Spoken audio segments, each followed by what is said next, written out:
Poitra.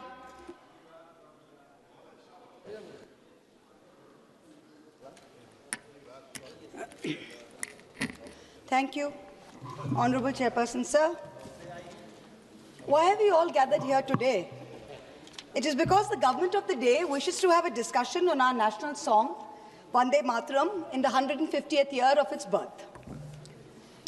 हम ध्यान से आपकी बात सुने, राजनाथ जी और पीएम साहब दोनों। बहुत खूबसूरत है हर बात, लेकिन अगर दिल भी होता तो क्या बात होती? The irony is not lost on us parliamentarians present here, or on a billion-plus Indians who we represent, that we are living in an India today where real unemployment among the youth is upwards of 20%. That we are choking in a national capital where AQI routine levels are over 800, when the centre is purposefully starving non-BJP states of their Manrega, their housing, and their water dues, where millions of people are being subjected to a hurried, arbitrary process of mass disenfranchisement, when in session after session, we in the opposition are bullied, browbeaten, and prevented from raising pressing issues of national importance, suddenly the government finds it so important, so necessary, so urgent to discuss the historical complexities of a song. What is even more ironic is the claim that the hate and divisiveness in today's India can be linked back to this song. And by the way, just 2 weeks ago, on November 24, 2025, the Rajya Sabha Parliamentary Bulletin published a section on parliamentary customs and conventions, where it explicitly informed all members that the decorum and the seriousness of the proceedings of the House requires that there should be no Jai Hind, Vande Mataram, or any other slogans raised in the House. So Vande Mataram, in your view, as of last week, placed on record in a parliamentary bulletin as a slogan that was both indecorous and non-serious. And yet, you suddenly want to discuss it for 10 hours in this House. Why? I tell you why. Because, no doubt, some half-wit BJP IT cell minion has probably advised you that the Vande Mataram card, if played right, will give you an advantage to the BJP in the 2026 Bengal elections. There is no other reason behind the timing of this discussion, none at all, take it from me. But we are delighted.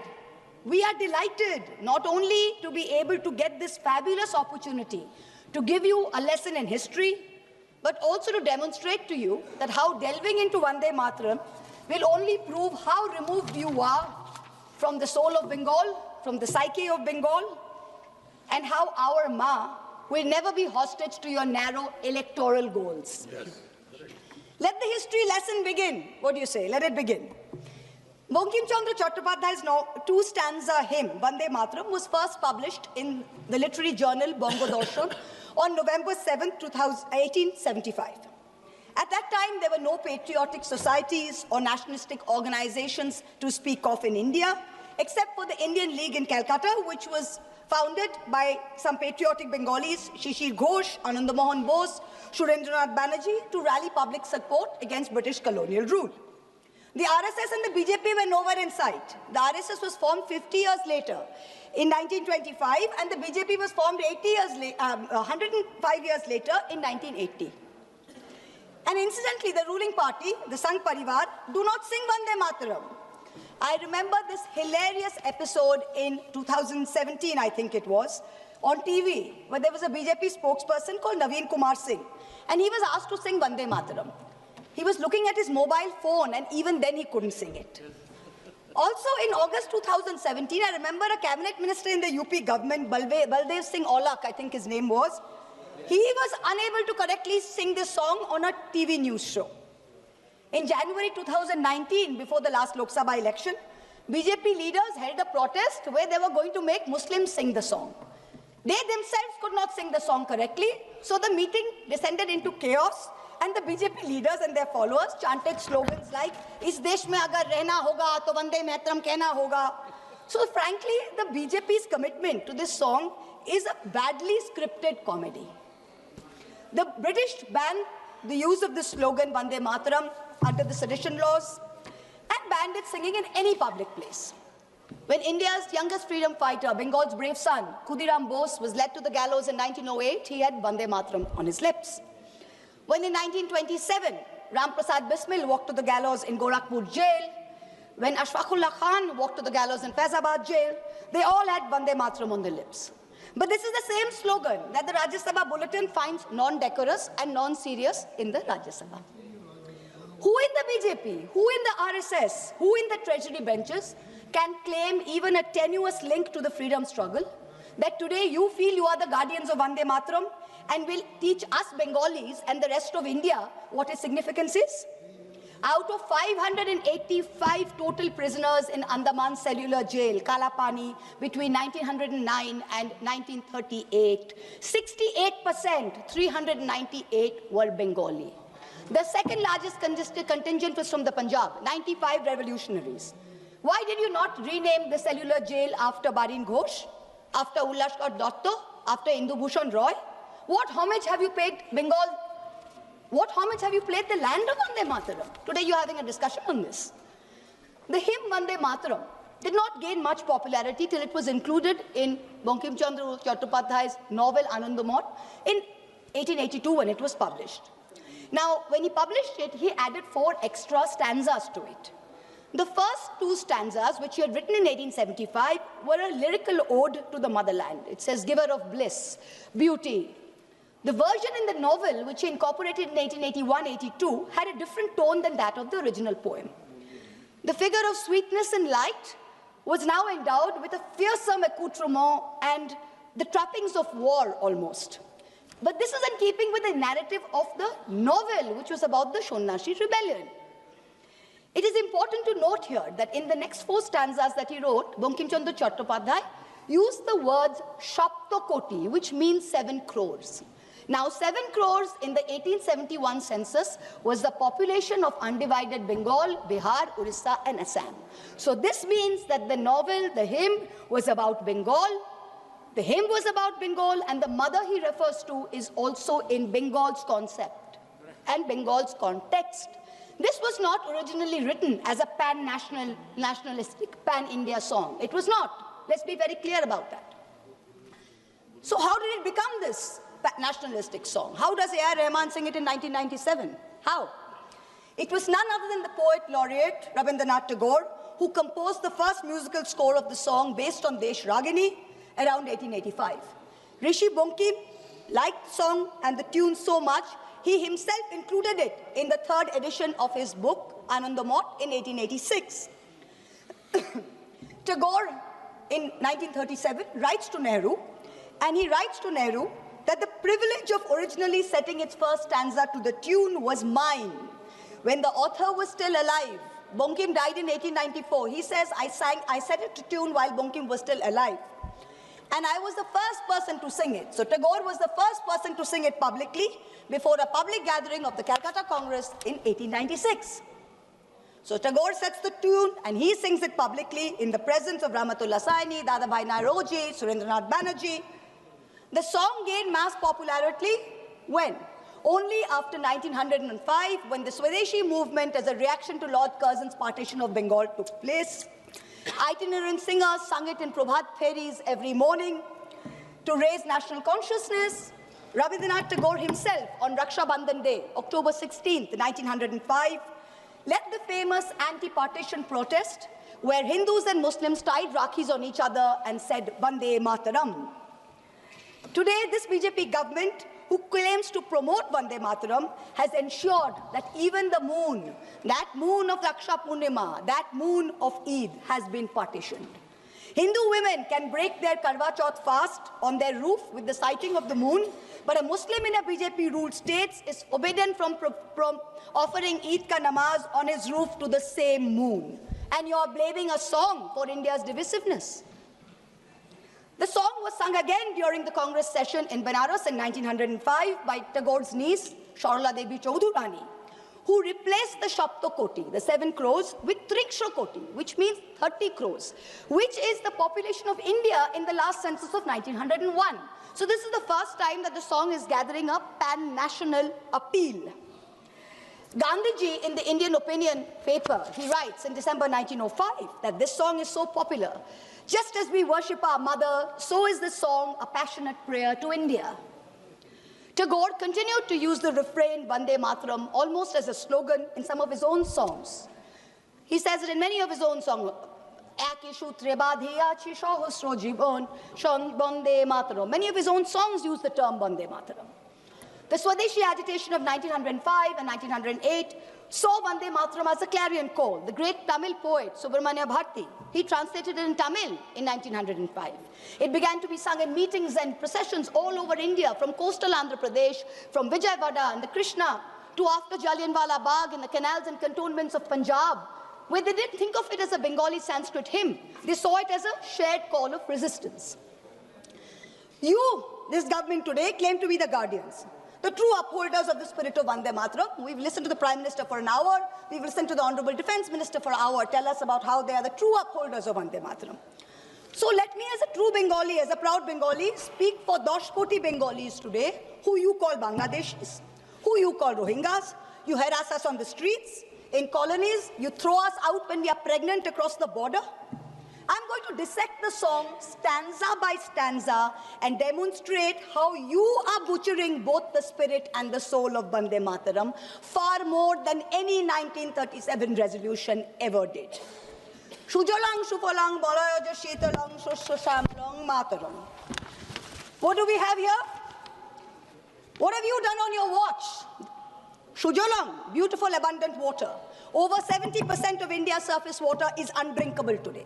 India ranks 120 out of 122 countries in the Water Quality Index. 21 major cities, including Delhi and Bangalore, are expected to deplete their groundwater reserves by 2030. And yet, in the face of this data, the government is cutting the Jal Jeevan Mission money to all the states. Bengal itself is owed 3,000 crores in Jal Jeevan Mission money. This is what you're doing for Shujalang. Malayaja Shitalang, the cool, fresh air. This is a joke. The AQI in the national capital today is between 800 and 1,000 routinely. Our children are choking. The elderly are dying. You know what the centre's done? The centre has exempted 78% of thermal power plants from installing key anti-polluting systems. The Environment Ministry has spent less than 1% of its 858 crore pollution fund in 24-25. Fossil fuel-driven pollution claims 1.72 million lives in India, and premature mortality due to outdoor air pollution costs India $339 billion US. That's 9.5% of our GDP. That's what we are doing for Malayaja Shitalam. Shoshra Shamalam, the blessed fertility of the soil. What's the government done? The Ministry of Agriculture and Farmers' Welfare saw a reduction in its budget of 2.5% this year. Pradhan Mantri Fasal Bima Yojana, meant for the poorest of farmers, suffered a cut of 3,600 crores. It is estimated that 37% of India's land is affected by degradation. 2/3 of soil samples collected from India are deficient in nitrogen, phosphorus, and potassium, and 85% contain too little carbon for functioning soil systems. Shuhashining, Shumodura Bhashining, sweet smile, sweet in speech. You, the ruling party, with your hate speech, routinely call for violence against Muslims and minorities. For calls from genocide in Haridwar to open threats in rallies, you use terms like vote bank, infiltrators, goosepetia, those with more children as dog whistles. You impose Hindi on us. You call Bangla a Bangladeshi language. You have unleashed the worst kind of linguistic terrorism on all of us, where people are scared to speak their mother tongue in the streets of Delhi, in the streets of Gurgaon. There is no Shumodhura Bhashining in today's BJP. Shukhodang, Borodang, Matarang, give us happiness. Today, an arbitrary, hurried exercise of your design is making the Election Commission force such work pressure that BLOs are committing suicide. And what does the Election Commission say to us? They say, oh, it's in the line of duty. They should be happy doing it. India is ranking 118 out of 147 countries in the 2025 World Happiness Report. To be a minority in India today is to be perpetually suspect, perpetually second class, and perpetually subordinate. Far from feeling happy, minorities are fearing the state instead of feeling protected by it. Tumi vidya, tumi dharmo. Sir, I have 22 minutes. Only two speakers. 1 minute. Sir. Time has to extend. Okay. Already we Tumi reached... vidya, tumi dharmo. Let's talk about vidya first. Honorable members, we reached already 6 o'clock. I want to know the sense of the House. If the House decides, we can go on up to the discussion is over. Time can be extended. Time extended. Now you can speak. Tumi vidya, tumi dharmo. Let's talk about vidya first. Under this government, outlay for education is still at an abysmal 3.8%, far below the 6% envisaged by the NEP and far below other developed nations. Grant in aid for the All India Council of Technical Education has dropped nearly 61% in the last 2 years. The UGC's budget has been slashed by 47%. Let's take one example, Delhi University. The University of Delhi is grappling with a fund gap of 250 crores in this financial year. It needs 544 crores. The UGC has allocated just 313 crores. Tumi vidya? Doesn't seem so. Now we come to Tumi dharmo. When Rishi Aurobindo translated the verses of Vande Mataram into English in Karma Yogi in 1909, he translated dharma as conduct, not religion. Here was the root of the difference between a communalistic and a nationalistic interpretation and the political use of Vande Mataram as a song, as a war cry. It's not a communalistic interpretation. It is a nationalistic interpretation, and Rishi Bonkim's hymn Dharma signifies conduct. And for a ruling party, for a prime minister, it should not just be Dharma, it should be Raj Dharma. I cannot help but remind this House of the late Prime Minister Atal Bihari Vajpayee, who in March 2002, when asked what a certain chief minister ought to do, famously said, Raj Dharm ka palan kare. Raj Dharm, Raja ke liye, Shasak ke liye, Praja Praja mein bhed nahi ho sakta, na janam ke aadhar pe, na jati ke aadhar par, na sampradaya ke aadhar par. Hand on heart, tell this House, is the government fulfilling its dharma? No. Bahute tumi ma shakti, hridoye tumi ma bhakti. Rishi Bonkim said, faith should be in your heart and strength should be in your arms. This government instead has moved faith into its arms. You have made bahute bhakti with your brute force, with your majority, and you're bulldozing your way into the national secular fabric. And your heart is weak because our enemies are striking again and again.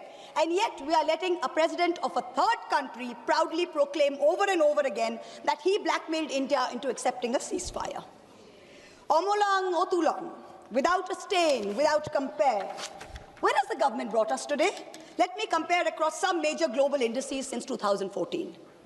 The UN's report says inequality reduces India's Human Development Index by 31%, one of the highest losses in the region. The World Press Freedom Index, India fell from 140 in 2014 to 141 today. On the World Economic Forum's Global Gender Gap Index, India went from 114 in 2014 to 131 today. Most important, on the Global Hunger Index, which measures child malnutrition, India used to rank 55 out of 76 in 2014. Today, it ranks 102 out of 123. So we are certainly not without stain. And let me, for once and for all, debunk the ruling party's false claim that a truncated song is always an insult. Jana Gana Mana was originally written as a Brahmo hymn in 1911 and consisted of 5 stanzas. It was called Bharato Bhagyo Vidhata. Remember that the Brahmo Samaj was formed by Raja Ram Mohan Roy, and this is the same Raja Ram Mohan Roy that the Madhya Pradesh Higher Education Minister Inder Singh Parmar called a British agent, a dalal, working for religious conversion. If your party's man is calling Raja Ram Mohan Roy a dalal, I wonder what kind of higher education he can be responsible for. Jana Gana Mana is also a truncated song. Of the 5 stanzas, only the first stanza is sung as a national anthem. The second stanza says, Ahoroho tumi aubhan, aubhan procharito shunito abo udaro bani, Hindu, Bauddha, Sikh, Jaino, Paroshik, Musulman, Christiani. This means something relatively simple. Tagore addresses Bharat Bhagya Vidhata, the maker of India's destiny. And here is a verse whose restoration would mean a strong symbol, a strong gesture against divisiveness. But you're not bringing a resolution to bring that in. You're talking about what religious context you can view Vande Mataram in. And this is where you've made the biggest mistake, Mr. Prime Minister. You ignited this entire debate as a distraction to take away from your government's failings, which I have demonstrated using the song's lyrics as a key. But you do not stop there. One of the chief spokespersons of the BJP, a fellow MP here, went one step further and said that this truncation was done at Nehru's behest. He said he had learned this by reading a book by the historian Sachiv Bhattacharya. Mr. Chairperson, sir, there is no such book. There is no historian called Sachiv Bhattacharya who has written a book on the history of Vande Mataram. He does not exist. He does not exist, except in the fertile manure that constitutes the MP's imagination. There is a historian who has written a book about Vande Mataram, and his name is Shobboshachi Bhattacharya, not Sachiv Bhattacharya. The BJP dare not refer to this book, because if they do, they would have to admit that this very specific book says that the identity of the man who suggested that Vande Mataram be sung in a shortened version so as not to provoke divisive action is not Nehru. It is not Bose, it is Kavi Guru Rabindranath Tagore. So let's set the record straight. Bhattacharya is clear. First Subhash Bose, then the members of the Congress Working Committee, convening for the Calcutta session of the Congress in 1937, wrote to Tagore, asking him his views on the song. To his reply, Tagore wrote, "The core of Vande Mataram is a hymn to goddess Durga. This is plain, so there can be no debate about it. The novel Anandamath is a work of literature, and so the song is appropriate to it. But Parliament is a place of union for all religious groups, and there the song cannot be appropriate." On October 26, 1937, 3 days prior to the session, Gurudev wrote again to Nehru on this issue. And so he, with a special relation to Vande Mataram, suggested that the first two stanzas should be adopted, and his letter profoundly influenced the resolution. Please. Last para, sir. Last para. Please. Rishi Bankim was a highly complex mind, and Anandamath was not his final word on communal history. His last novel, Sitaram, imagines a Hindu realm founded by a heroic and idealistic king who defeats his Muslim adversaries. However, he comes to embody and exceed all the evil attributed to Muslim, and all his Hindu associates abandon him. So if you have the guts to get into the issue, target the man who very wisely edited the song. It was neither Nehru nor Bose, it was Rabindranath Tagore. Come. If you have the courage to withstand truth, come. Fight an election in Bengal in 2026 by saying that Tagore was responsible for dividing India. Let us see where that takes you. Tagore is the one who sang Vande Mataram publicly. He anchored it to our conscience of our nation. It was Bengal's clarion call. It is no jumla that the BJP can expropriate before an election. You try it and you will see what its consequences are. 10 crore Bengalis will rise, 20 crore arms to teach you the real meaning of Vande Mataram. Vande Mataram.